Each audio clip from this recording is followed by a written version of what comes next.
어이, 호출 잡아. 천천히 던져. 크레인 좀 더 오른쪽으로 돌려. 조심해.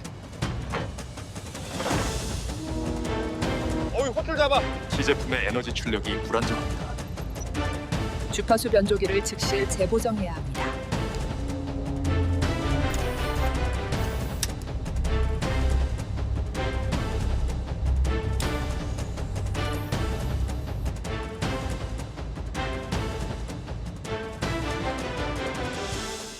만약 돈을 떼일 것이 확실하다면 여러분은 어떻게 하시겠습니까? 포기하시겠습니까? 아니면 손해를 확정하시겠습니까? 1990년대 한국은 그 질문 앞에 서 있었습니다. 상대는 소련 붕괴 이후 몰락한 러시아였고 금액은 30억 달러였습니다. 그리고 러시아는 말했습니다. 현금 상환은 불가능합니다. 이쯤 되면 이야기는 끝난 것처럼 보입니다. 하지만 그 다음에 이어진 제안은 상식을 벗어나 있었습니다. 대신 무기를 드리겠습니다. 그 순간 한국은 선택을 해야 했습니다. 그리고 그 선택은 훗날 세계의 무기 지형을 흔드는 출발점이 됩니다. 다만 그 이유는 지금부터 하나씩 드러나게 될 것입니다. 러시아는 실수했습니다. 돌이킬 수 없는 실수를요. 30년간 전차와 무기를 분석해온 제가 단언합니다. 그들은 절대 넘기지 말아야 할 것을 넘겼습니다. 저는 리처드 스톤, 영국 출신 나토 군사기술 자문입니다. 저는 냉전의 끝을 직접 본 세대입니다. 연대국이 무너질 때 어떤 꼴이 나는지 숱하게 봐왔죠. 소련이 사라진 뒤 러시아는 완전히 다른 나라가 됐습니다. 전차는 차고에서 녹슬고 있었고 병사들은 장비를 팔아 술값을 마련했죠. 장교들은 월급 대신 기다려달라는 말만 들었습니다. 한때 세계를 떨게 만든 군사 강국이었습니다. 그런 나라가 이 지경까지 떨어졌다는 겁니까? 그런데 더 충격적인 소식이 들려왔습니다. 러시아가 한국에 손을 벌렸다는 겁니다. 30억 달러. 당시로선 엄청난 금액이었죠. 국제사회의 반응은 한결같았습니다. 한국은 돈을 떼었다. 저 역시 그렇게 생각했습니다. 아니, 정확히 말하면 관심조차 없었죠. 러시아가 제때 갚을 리 없다는 건 누구나 아는 사실이었으니까요. 예상대로였습니다. 몇 년 뒤 러시아는 못 갚겠다고 선언했죠. 현금 상환은 불가능하다. 사실상 배째라는 겁니다. 역시 예상대로군요. 저는 코웃음을 쳤습니다. 그런데 러시아가 이상한 제안을 내놨습니다. 돈 대신 무기를 주겠다는 겁니다. 저는 웃었습니다. 무기라뇨? 그것도 러시아가요. 30년간 무기를 봐온 사람으로서 단언합니다. 진짜 무기는 절대 밖으로 나오지 않습니다. 수출용은 항상 성능이 깎여 있죠. 핵심 기술은 빠지고 장갑은 얇아지고 전자장비는 구형으로 바뀝니다.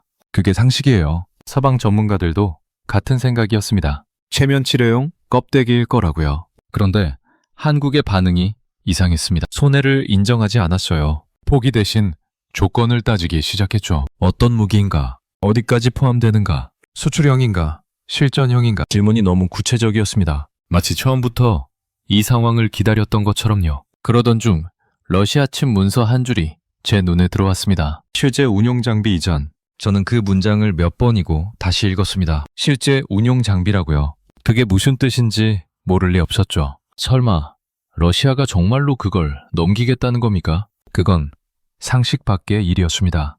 하지만 그 문서의 한 문장은 제 30년 경험을 건드리고 있었습니다. 무기가 도착하던 날을 저는 아직도 기억합니다. 한국의 한 항구였죠. 컨테이너가 내려지는 순간 뭔가 이상하다는 걸 느꼈습니다. 너무 무거웠습니다. 수출용 장비치고는요. 저는 30년간 수출형과 실전형을 눈으로 구분해왔습니다. 장갑 두께, 배선 방식, 센서 위치. 그건 서류로 속일 수 있어도 실물로는 감출 수 없죠. 뚜껑이 열렸습니다. 전차가 모습을 드러냈죠. 저는 숨을 멈췄습니다. 이건 수출형이 아니었습니다. 장갑 배치가 달랐고 전자장비 구성이 완전히 달랐죠. 센서 위치까지. 제가 알던 수출용 러시아 장비와는 차원이 다른 물건이었습니다. 조작 레버에는 손때가 묻어 있었습니다. 누군가 수천 번은 잡았을 흔적이죠. 정비병이 남긴 필기도 그대로 남아 있었습니다. 키를 문자로 뭔가 휘갈겨 쓴 메모요. 심지어 현장에서 급하게 개조한 흔적까지 있었습니다. 이건 러시아군이 실제로 운용하던 장비였습니다. 어떻게 이런 일이 가능한 겁니까? 나토 기준으로도 2등급의 장비는 절대 외부 반출이 불가합니다. 동맹국에도 안 줍니다. 그런데 러시아는 이걸 빚 대신 넘겼다는 겁니까? 30억 달러요. 이 장비들의 기술적 가치와는 비교조차 할 수 없는 금액이죠. 러시아는 기술의 가치를 너무 가볍게 봤습니다. 아니, 한국의 능력을 너무 얕봤죠. 어차피 분석도 못할 거라고 생각했을 겁니다. 치명적인 오판이었습니다. 그런데 더 놀라운 건 한국의 반응이었습니다. 한국은 그 무기를 무기로 보지 않았습니다. 그들의 눈빛이 달랐어요. 쏘는 방법에 관심이 없었죠. 부수는 성능에도 관심이 없었습니다. 그들이 보고 있던 건 단 하나였습니다. 왜 이렇게 만들었는가? 러시아는 무기를 넘겼습니다. 하지만 한국은 넘겨받은 순간부터 이미 다른 계산을 하고 있었죠. 그 순간 저는 직감했습니다. 러시아는 실수했다. 그것도 너무 치명적으로. 그 대가가 얼마나 클지 그때는 저도 몰랐습니다. 무기는 곧바로 국방과학연구소로 옮겨졌습니다. ADD라고 불리는 곳이죠. 저도 그곳을 방문할 기회가 있었습니다. 솔직히 기대하지 않았습니다. 아무리 실전형 장비를 받았다 해도 제대로 분석하려면 수십 년은 걸립니다. 서방 국가들도 그랬으니까요. 그런데 영구동에 들어서는 순간 심장이 멈추는 것 같았습니다. 이게 가능한 겁니까? 원차 한 대가 이미 수백 개의 모듈로 해체돼 있었습니다. 부품 하나하나에 번호가 붙어 있었고 사진이 찍혀 있었고 분석표가 작성돼 있었죠. 전자팀, 재료팀, 기계팀이 동시에 움직이고 있었습니다. 소음이 없었습니다. 대신 집중이 있었죠. 허튼 수다도 불필요한 회의도 없었습니다. 모든 동작에 목적이 있었어요. 저는 많은 나라의 연구소를 봐왔습니다. 대부분은 성능 수치만 봅니다. 얼마나 빠른가, 얼마나 강한가, 그게 전부죠. 하지만 여기는 달랐습니다. 왜 이 두께입니까? 왜 이 지르입니까? 왜 이 구조를 선택했습니까? 그들은 분해하지 않았습니다. 해석하고 있었죠. 러시아 설계자의 머릿속으로 들어가려 하고 있었습니다. 한 연구원이 부품 하나를 붙잡고 3시간째 들여다보고 있었습니다. 제가 물었죠. 뭘 보고 있느냐고요? 돌아온 대답이 저를 얼어붙게 만들었습니다. 이 용접 자국이 왜 여기 있는지 모르겠습니다. 알아낼 때까지 못 넘어갑니다. 용접 자국 하나에 3시간이라고요? 이 사람들 미친 거 아닙니까? 담이 깊어도 불이 꺼지지 않았습니다. 열정 때문이 아니었어요. 포기라는 선택지가 처음부터 없었던 겁니다. 이해하지 못한 건 절대 넘어가지 않았습니다. 답이 나올 때까지 물고 늘어졌죠. 그리고 더 무서운 걸 봤습니다. 그들은 복제하려는 게 아니었습니다. 러시아 방식의 장점은 흡수하고 단점은 걷어내고 한국 환경에 맞게 다시 설계하고 있었죠. 재설계입니다. 이건 단순한 분석이 아니었어요. 진화였습니다. 저는 등골이 서늘해졌습니다. 이 사람들은 무기를 배우는 게 아니었습니다. 자기 것으로 만들고 있었죠. 러시아는 무기를 줬습니다. 하지만 한국은 미래를 가져가고 있었습니다. 이건 위험한 수준이었습니다. 서방 입장에서요. 저는 역사의 방향이 바뀌는 순간을 목격하고 있었습니다. 소식은 빠르게 퍼졌습니다. 한국이 러시아 무기를 뜯고 있다는 얘기가 나토 내부까지 들어왔죠. 처음에는 무시했습니다. 다들 그랬어요. 설마 얼마나 하겠냐고요. 그런데 분위기가 바뀌기 시작했습니다. 불안으로요. 한국의 분석 속도가 보고서로 올라왔습니다. 회의실이 술렁였죠. 예상보다 훨씬 빠르다. 범위도 넓다. 전차만이 아니라 미사일, 헬기, 장갑차까지 동시에 파고들고 있다. 그리고 불안은 곧 경고로 바뀌었습니다. 그 수준의 러시아 기술은 다루기 위험하다. 선을 넘지 마라. 저는 그 말의 진짜 의미를 알고 있었습니다. 위험해서가 아니었어요. 자기들만 하던 영역이었기 때문이죠. 한국 같은 나라가 거기까지 올라오는 게 불편했던 겁니다. 외교적 압박이 시작됐습니다. 그건 연구 대상이지 개발 기반이 아니다. 분석은 좋지만 거기서 멈춰라. 사실상 멈추라는 신호였죠. 아주 점잖게 포장된 협박이었습니다. 그런데 한국 내부에서도 비슷한 말이 나오기 시작했습니다. 이 정도면 충분하지 않습니까? 괜히 더 건드릴 필요가 있을까요? 비용은 누가 됩니까? 실패하면 누가 책임집니까? 저는 그 회의 분위기를 전해 들었습니다. 팽팽했다고 하더군요. 멈추자는 쪽과 계속 가자는 쪽이 정면으로 부딪혔다고요. 상식적으로 보면 멈추는 게 맞았습니다. 서방의 눈치도 봐야 했고 예산도 한정돼 있었고 실패 리스크도 컸으니까요. 이쯤이면 충분하다. 그게 합리적인 판단이었죠. 그런데 한국은 다른 계산을 하고 있었습니다. 멈추면 뭘 잃는가? 여기서 포기하면 다시는 이런 기회가 없습니다. 러시아가 실전형 무기를 넘기는 일은 2번 다시 일어나지 않아요. 지금 이해하지 못하면 영원히 모르는 겁니다. 결론이 내려졌습니다. 아직 덜 봤다. 더 간다. 분석 범위는 축소되지 않았습니다. 오히려 확대됐죠. 전차, 미사일, 헬기, 장갑차 모든 분야에서 동시에 파고들기 시작했습니다. 저는 그 소식을 듣고 한동안 말을 잃었습니다. 이 사람들은 위험을 두려워하지 않았습니다. 미완성을 더 두려워했죠. 어중간하게 아는 것.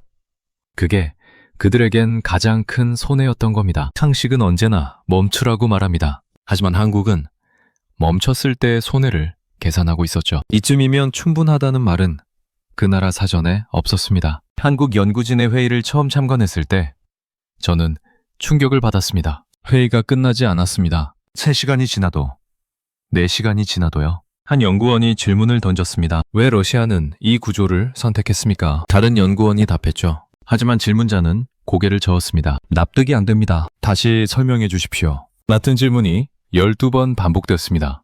12번이요. 저는 속으로 생각했죠. 이 사람들 제정신입니까? 적당히 넘어가면 안 됩니까? 하지만 그게 그들의 방식이었습니다. 이해하지 못한 기술은 존재하지 않는 것이었죠. 모르는 채 넘어가는 건 그들에게 용납되지 않았습니다. 한국은 답을 외우지 않았습니다. 질문을 포기하지 않았죠. 저는 점점 그들의 방식을 이해하기 시작했습니다. 그리고 존경하게 됐죠. 러시아 무기에는 철학이 있었습니다. 극한 환경을 전제로 한 설계였죠. 영하 40도에서도 작동해야 했고 정비시설 없이도 현장에서 고칠 수 있어야 했습니다. 단순하지만 강인한 구조. 그게 러시아식이었어요. 한국 연구진은 그 철학을 해체하기 시작했습니다. 왜 단순해야 했는가? 왜 이 부품을 선택했는가? 왜 이 방식을 고집했는가? 설계 의도를 하나하나 추적했죠. 러시아 엔지니어의 머릿속으로 들어가려 했습니다. 그리고 마침내 이해했을 때 그들은 여기서 멈추지 않았습니다. 다시 만들기 시작했습니다. 러시아식 장점은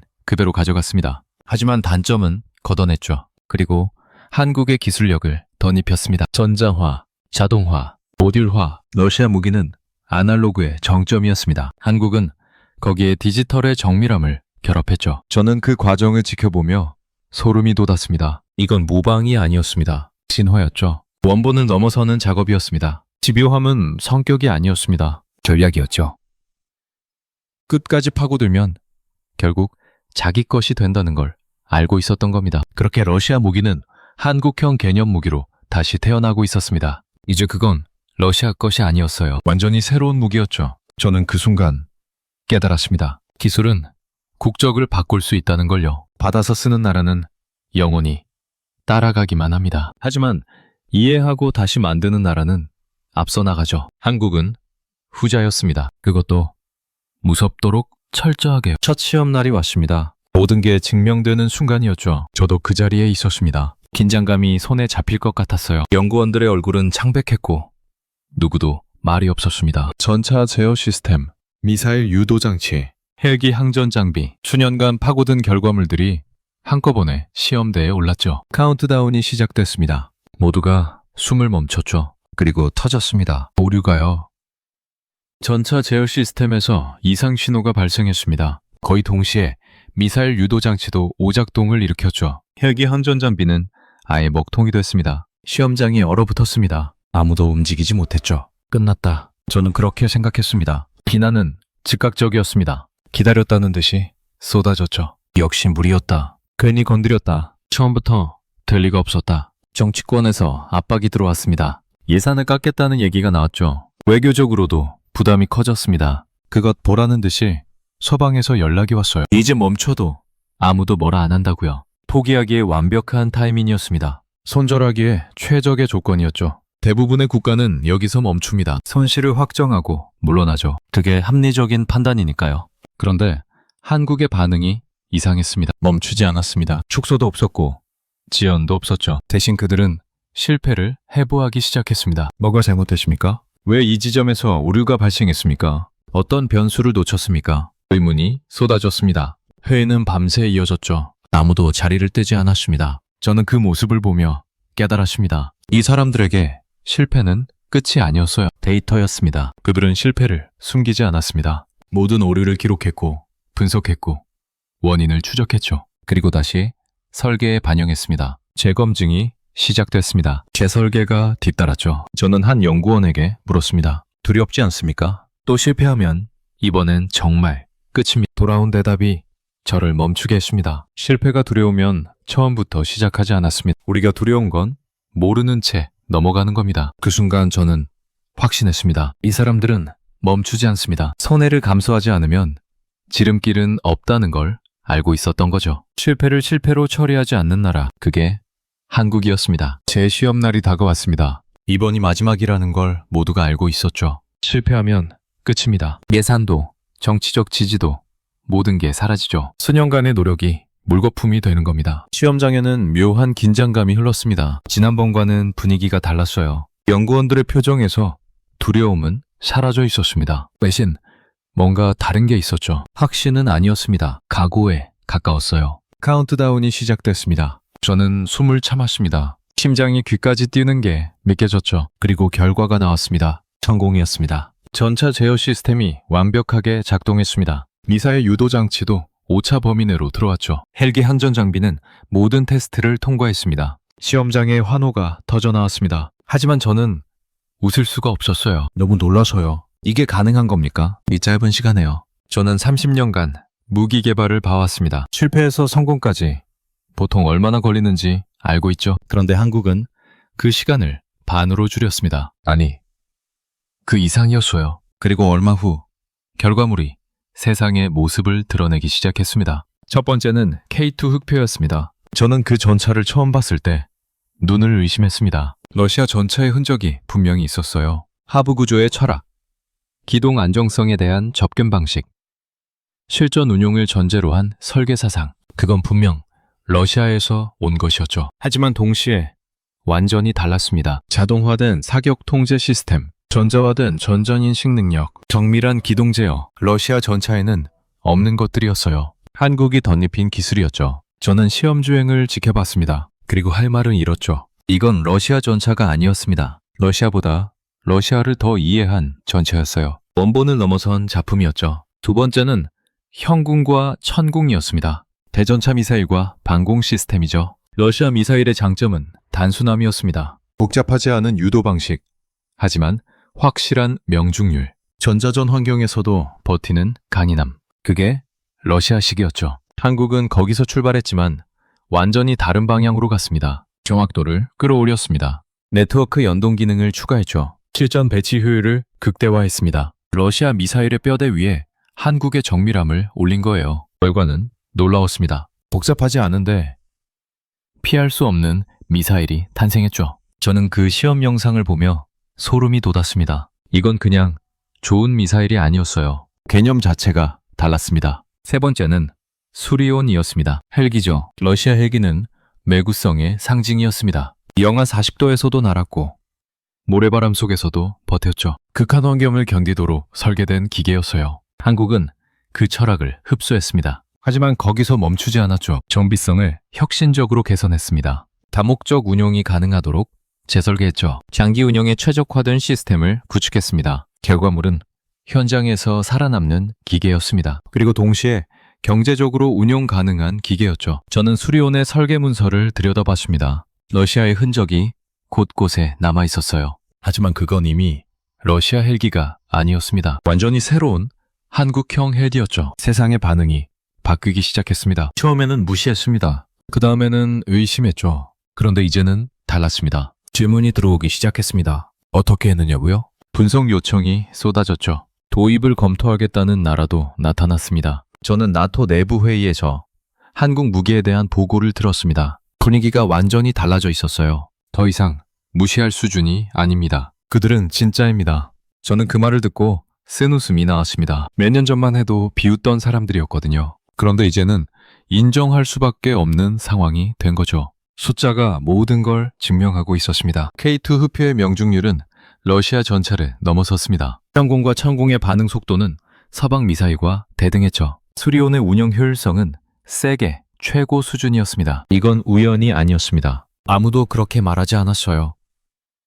저는 그 모든 과정을 지켜본 사람으로서 감히 단언합니다. 이건 기술 도입이 아니었습니다. 국가의 사고방식이 바뀐 결과였죠. 한국은 받은 것을 쓰지 않았습니다. 다시 만들었죠. 손해를 견딘 시간이 성능이 되어 돌아온 겁니다. 저는 그 무기들을 보며 생각했습니다. 이것들의 공통점이 뭘까요? 답은 간단했습니다. 포기하지 않은 흔적이었죠. 끝까지 파고든 사람들의 손때가 묻어 있었습니다. 러시아는 무기를 넘겼습니다. 하지만 한국은 그 무기를 새로운 역사로 바꿔버렸죠. 저는 그제야 깨달았습니다. 무기 강국은 무기를 사서 되는 게 아니라는 걸 이해하고 분석하고 다시 만드는 나라만이 도달할 수 있는 자리였습니다. 한국은 그 자리에 올라서고 있었습니다. 그것도 세상이 미쳐 눈치채기 전에요. 시간이 흘렀습니다. 세상의 시선이 완전히 달라졌죠. 한국 방산에 대한 평가가 바뀌었습니다. 예전에는 이랬죠. 값싼 대안, 그럭저럭 쓸만한 수준,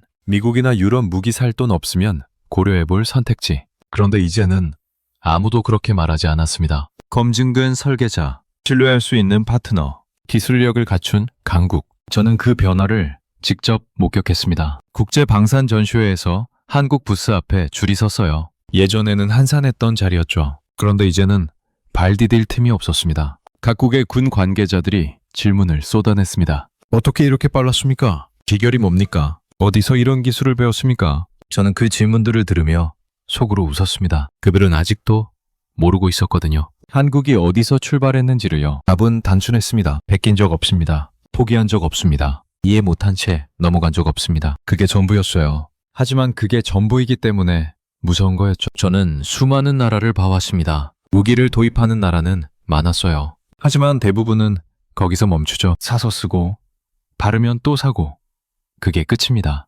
한국은 달랐습니다. 처음부터 끝이 다른 곳을 향해 있었죠. 불곰 사업이라고 들어보셨습니까? 러시아 채무를 무기로 받은 그 사건 말입니다. 세상은 그걸 이렇게 기억하죠. 러시아가 빚 대신 무기를 줬다. 한국이 운 좋게 최신 장비를 얻었다. 하지만 저는 다르게 봅니다. 불곰 사업은 무기 거래가 아니었습니다. 채무 변제도 아니었죠. 그건 사고방식이 증명된 사건이었습니다. 손해를 손해로 끝내지 않는 태도, 위기를 기회로 바꾸는 집요함, 이해할 때까지 포기하지 않는 끈기. 그게 증명된 순간이었어요. 저는 처음에 한국을 관찰 대상으로조차 생각하지 않았습니다. 솔직히 말하면 무시했죠. 러시아가 무기를 준다고 했을 때 비웃었고 한국이 분석을 시작했을 때 회의적이었습니다. 하지만 저는 틀렸습니다. 완전히요. 한국은 제가 본 어떤 나라보다 집요했습니다. 어떤 나라보다 치밀했죠. 그리고 어떤 나라보다 끝까지 갔습니다. 사람들은 묻습니다. 한국 방산의 성공 비결이 뭐냐고요? 저는 이렇게 대답합니다. 기술이 아닙니다. 돈도 아니에요. 태도입니다. 손해 앞에서 어떻게 행동하느냐, 위기 앞에서 무엇을 선택하느냐, 실패 앞에서 멈추느냐, 계속 가느냐. 그 차이가 모든 걸 결정하죠. 한국은 손해를 손해로 끝내지 않았습니다. 30억 달러를 떼었다고요. 맞습니다.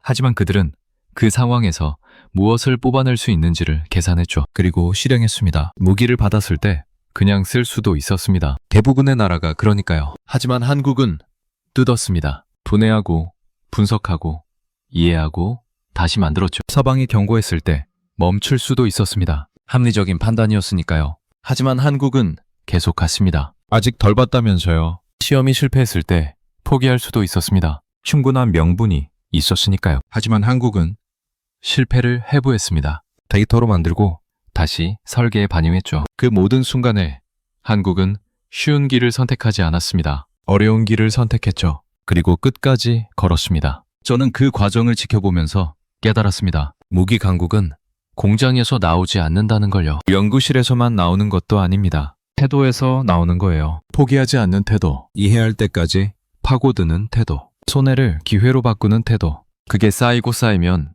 어느 순간 기술이 됩니다. 그리고 그 기술이 쌓이면 강국이 되죠. 한국은 그 길을 걸었습니다. 그리고 도착했어요. 저는 많은 무기 강국을 봐왔습니다. 미국, 러시아, 영국, 프랑스, 독일. 그들은 오랜 역사와 막대한 자본으로 그 자리에 올랐죠. 하지만 한국은 달랐습니다. 역사도 짧았고 자본도 부족했어요. 그런데도 올라왔습니다. 어떻게요? 손해 앞에서 태도를 바꾸지 않았기 때문입니다. 러시아는 무기를 넘겼습니다. 실수였죠. 하지만 그 실수만으로는 아무 일도 일어나지 않았을 겁니다. 한국이 끝까지 파고들었기 때문에 역사가 바뀐 거예요. 불곰 사업은 러시아의 실수가 아니었습니다. 한국의 선택이었죠. 저는 이제 확신합니다. 한국이 무서운 이유는 무기 때문이 아닙니다. 손해 앞에서 물러서지 않는 방식 때문이에요. 그들은 빠른 길을 찾지 않았습니다. 남는 길을 만들었죠. 지름길을 기다리지 않았습니다. 지름길을 스스로 개척했어요. 집요함은 재능이 아닙니다. 선택이에요. 한국은 그 선택을 매 순간 했습니다. 그리고 그 선택들이 쌓여서 오늘의 결과가 됐죠. 마지막으로 이 말을 남기고 싶습니다. 저는 30년간 무기를 봐왔습니다. 강한 무기도 많았고 비싼 무기도 많았죠. 하지만 한국처럼 만들어진 무기는 드물었습니다. 그 무기들에는 공통점이 있었어요. 포기하지 않은 사람들의 손때가 묻어 있었습니다. 끝까지 이해하려 했던 사람들의 집념이 담겨 있었죠. 한국은 손해를 손해로 끝내지 않았습니다. 이해할 때까지 파고들었고 납득할 때까지 멈추지 않았죠. 러시아는 무기를 넘겼습니다. 하지만 한국은 그 상황을 지름길로 만들었어요. 무기 강국은 우연으로 되지 않습니다. 공장 몇 개 짓는다고 되는 것도 아니에요. 포기하지 않는 태도가 결국 역사를 만듭니다. 한국은 그걸 증명했습니다. 세상이 비웃을 때 묵묵히 걸었고 세상이 경고할 때 더 깊이 파고들었죠. 그리고 세상이 인정할 수밖에 없는 결과를 만들어냈습니다. 저는 리처드 스톤입니다. 30년간 무기를 분석해온 사람이죠. 그리고 저는 한국에서 배웠습니다. 끝까지 파고드는 나라만이 도착한다는 걸요.